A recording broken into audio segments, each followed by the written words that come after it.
have to win this election, most important election ever. We want a landslide that's too big to rig. If you want to save America, get your friends, get your family, get everyone you know, and vote. Vote early. It's quite incredible when you think about it. He's in the same party as Biden. There's just one party in America, and they're trying to divide it into two.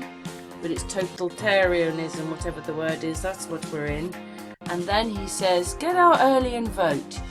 And you think, but your bosses say who's going to be in. You're selected, not elected. Nobody wants her, but it wouldn't surprise me if they put Kamala in. They are selected. But they put her in just to ruin it.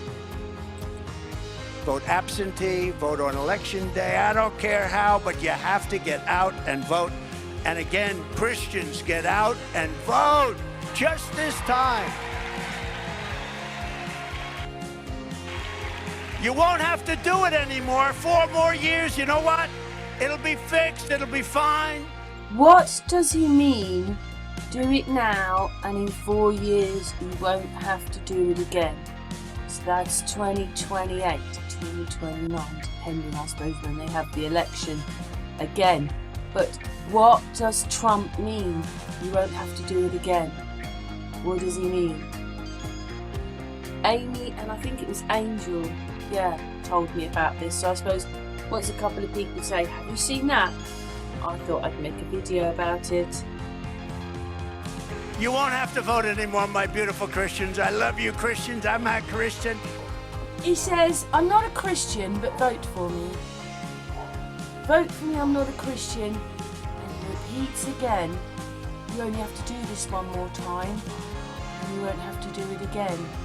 So what does he mean? I love you. Get out. You gotta get out and vote. In 4 years, you don't have to vote again. We'll have it fixed so good you're not gonna have to vote. Amy mentioned this, and we're going to play this in a minute. This Vera Farmiga sounds quite like Kamala Harris. Amy reckons that is a white version of Kamala. You think that she looks quite like her. Amy thought they looked quite alike. They have very, very similar voices. So let's just hear their voices. When I think of George Clooney or Matt Damon, these guys are, as big as their images and their stardom is, they're really innocent and loving and tender. And their word for me is mamala. The images and their stardom is, they're really innocent and loving and tender. And their word for me is mamala. The images and their stardom is, they're really innocent and loving and tender. And their word for me is mamala. And so they call me mamala. But Doug and I dated for a while before I met the kids. They care more about your performance than they do about theirs. So when you go toe to toe with them, it's a true collaboration, and they're on the same level.